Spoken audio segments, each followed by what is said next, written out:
Welcome to the Business Scholarship Podcast, interdisciplinary conversations about new works in the broad world of business research. I'm your host, Andrew Jennings. If you like what you hear today, please consider subscribing to the podcast or sharing with others who might like it too. And if you have ideas for future episodes, let me know. My email address is andrew@andrewkjennings.com, and I look forward to hearing from you.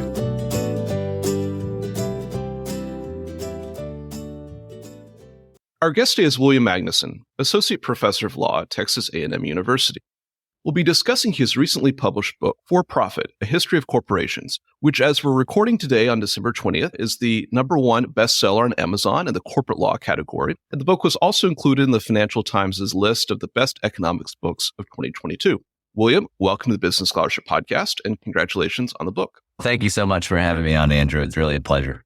Before we start talking about the book itself, I wondered if we could maybe step into the writer's studio. Could you tell me a little bit about what prompted you to write this book? Tell us a little bit about your historical process. And you span a lot of history in just a few hundred pages. You go from the Roman Republic to Facebook in the current time. That must have been a challenge to span that much history. But I wonder if you could talk about how you approached the task and what led you to pursue this challenge.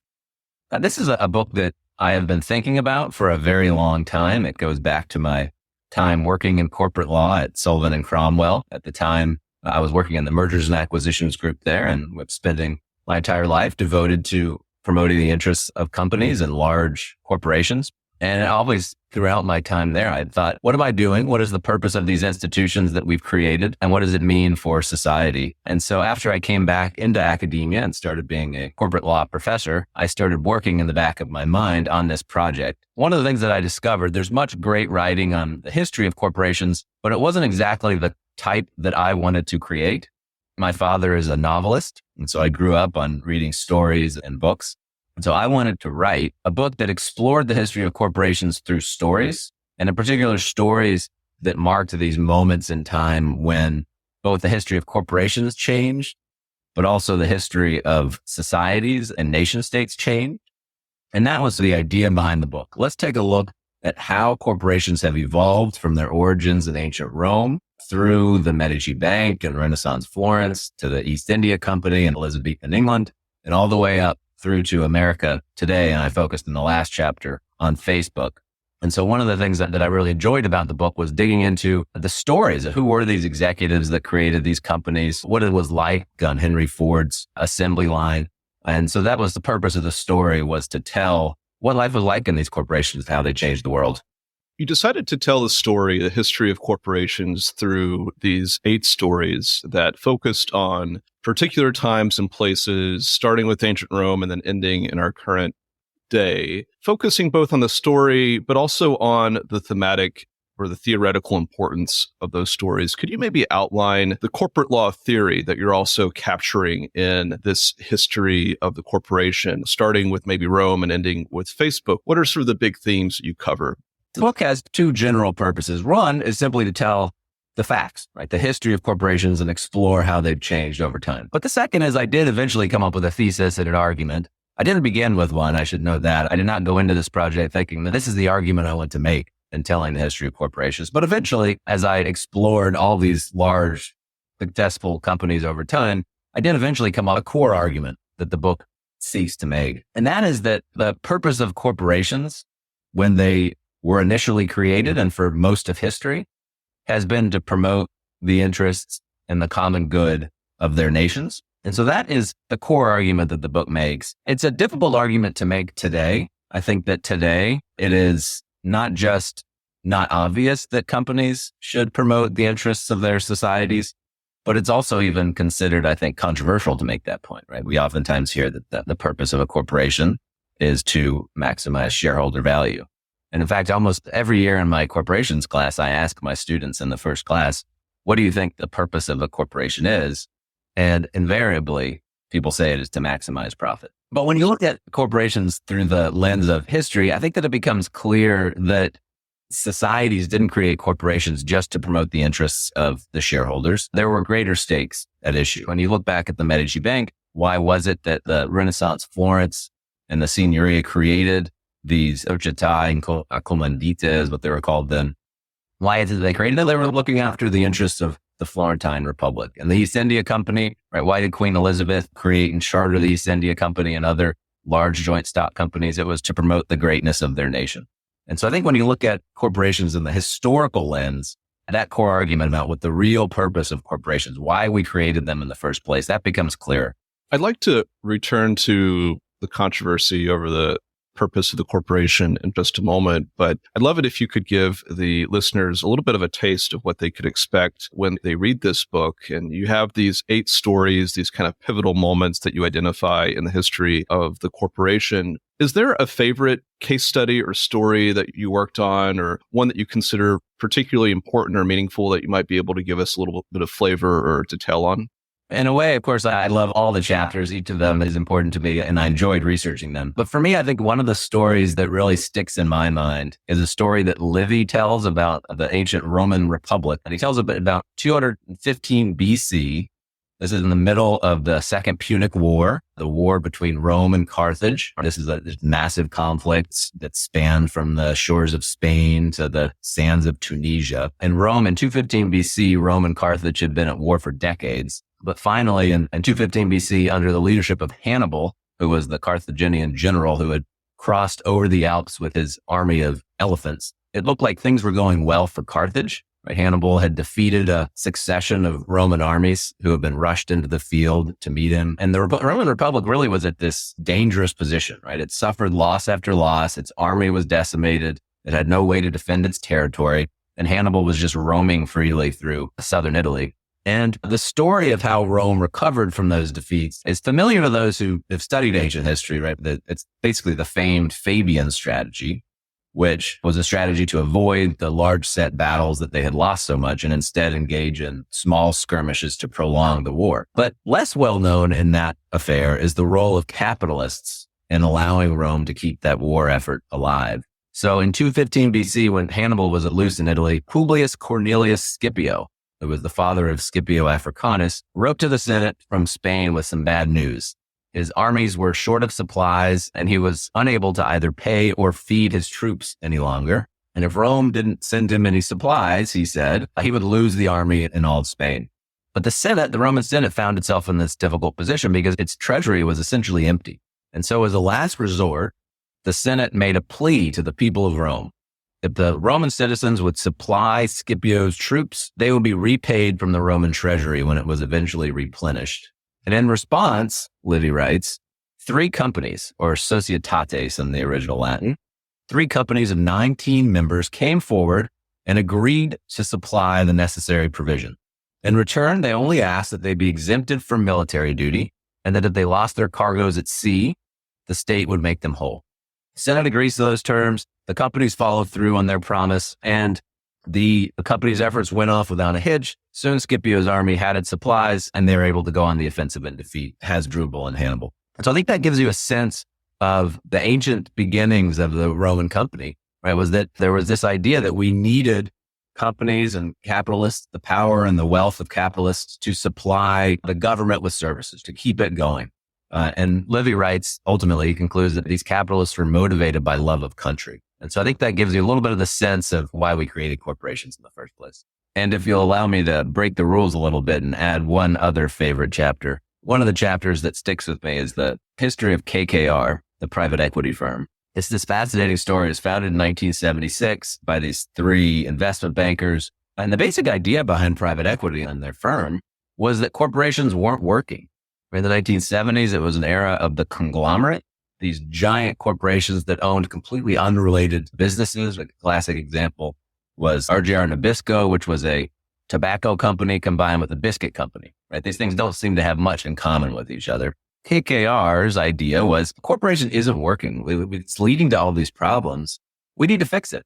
And the way that they fixed it was through the leveraged buyout. We're going to use lots of debt, and we're going to go out and acquire these poorly run corporations, turn them around, make them more profitable, and then sell them for a profit. So it was a way to fix capitalism, to fix corporations, to fix what was going on that was not effective, not efficient in the system. And it worked remarkably well. They turned enormous profits for decades, and it spawned this entire industry of private equity that we're all living with today. It also faced headwinds. Its model was based on debt, and it required cheap debt. Nowadays, we're facing a world where we do not have cheap debt, right? Where interest rates and inflation are soaring. So it's creating problems for the basic private equity model. It's also something that has great public significance because over time, KKR realized that the best place to raise these funds to invest in poorly run companies was from institutional investors like pension funds and endowments. So nowadays, all of our pension funds, all of our endowments are heavily invested in private equity. So our retirements are tied up in how well these industries do. And so this is a really important moment in the history of private equity as well as corporations. History is somewhat of a foreign country, but I'd like to maybe connect that foreign country to our own country today. There's a lot of criticism in the air of corporations or business entities writ large from really folks from all walks of life or ideological positions. I wondered if this contemporary, maybe adversarial relationship we see between members of society or the public with the corporation is a normal feature, historically speaking. Could you maybe talk a little bit about the relationships that previous societies had with the corporations that were part of their culture, of their society? And does that leave us with anything to reflect on today? I think that is an important point, that while we can talk about the reasons and the rationales behind society's creation of corporations, that they were created to promote the common good throughout history, that does not mean that they have in fact actually promoted the common good. And certainly history tells us that over and over again, they have abandoned that mission and created real harm. Even within the Roman example, Livy also talks about a couple companies during the Punic War who apparently were defrauding the Roman Senate. It is a constant in the history of corporations, right? We create them to pursue this good, and they're actually quite efficient, effective at doing that, but they also at times lead to fraud, corruption, oppression. So it has always been a complex relationship. Another important story that I think is important to remember is the Medici Bank. So the Medici Bank was a Renaissance Florence. It was the most powerful financial institution of the day. It counted as its clients the Vatican. It counted as its clients some of the most powerful nobles, emperors, and kings of the day. But eventually, it was overthrown. And why was it overthrown? Within the government of Florence, it was seen to be promoting the interests of itself over those of the society. In the end of the 1400s, there was a French invasion, and they effectively cooperated with the French. And so when the Florentines learned about this, they exiled the Medici Bank, and within a few years, Savonarola Friar was launching bonfires of the vanities in the piazzas of Florence, saying that, look what we've created. Look at this wealth and luxury and sin that's pervading our society. We need to respond to that. And so I think that's another great example of how corporations can be created for one purpose, but they can oftentimes lead to defeating that purpose in reality.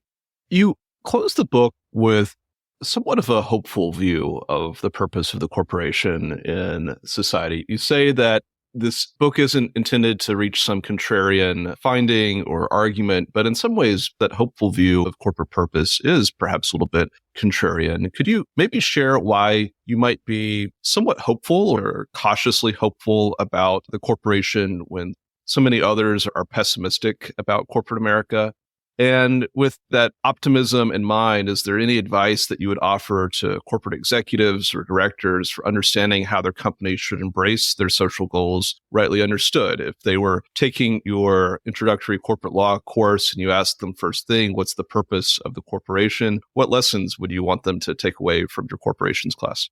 That's a great question. I am optimistic about the future of the corporation and the future of the corporation and society. And the reason why I am is that when you look at corporations through history, you not only see the sort of the fraudulent and the oppressive, but you also see the magnificent and the tremendous accomplishments that they have made.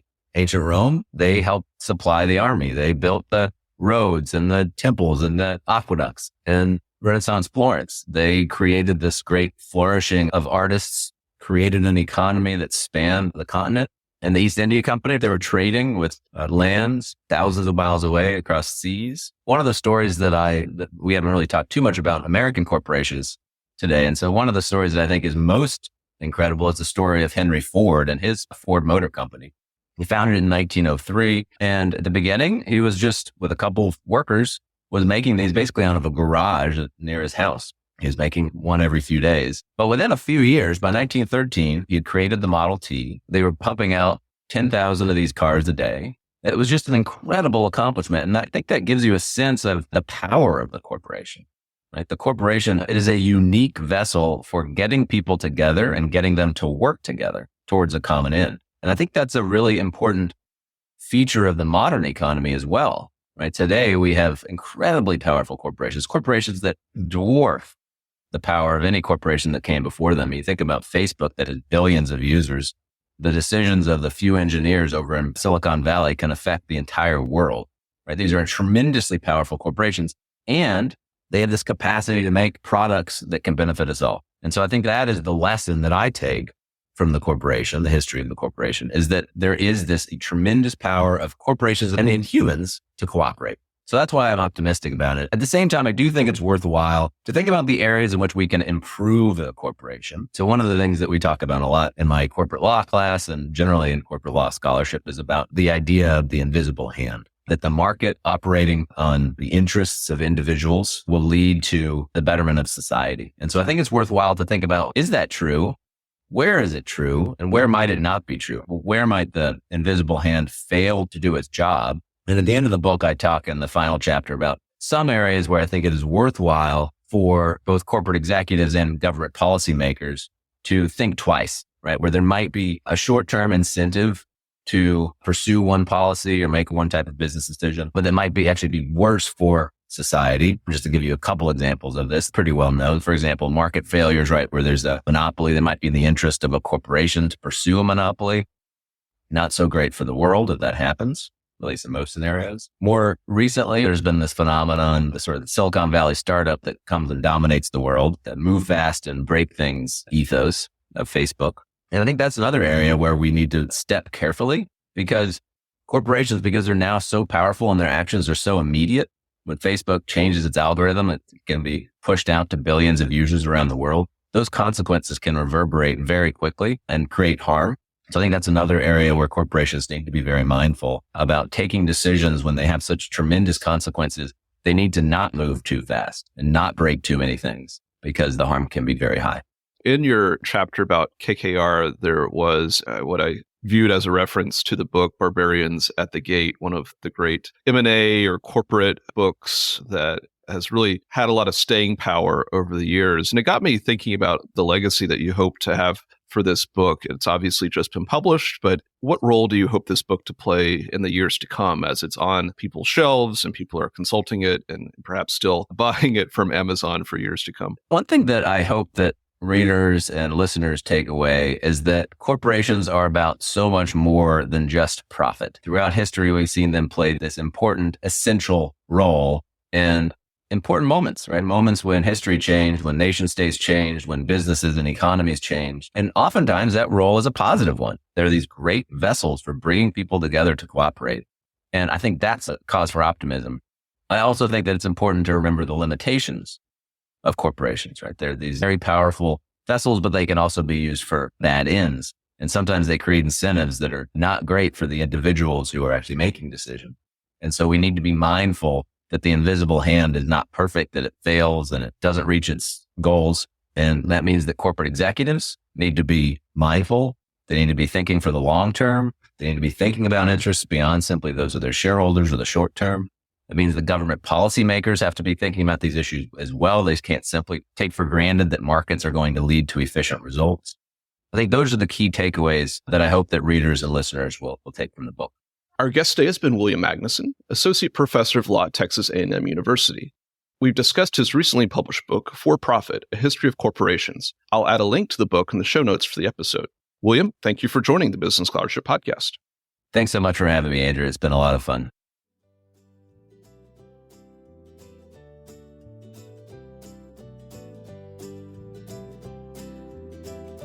Thank you for listening to another episode of the Business Scholarship Podcast. If you like what you heard, please consider subscribing to the podcast or leaving a rating on your favorite podcast app, or let other people know about it too. If you have suggestions for future episodes, please let me know. My email address is andrew@andrewkjennings.com, and I look forward to hearing from you. Until the next time, I'm your host, Andrew Jennings.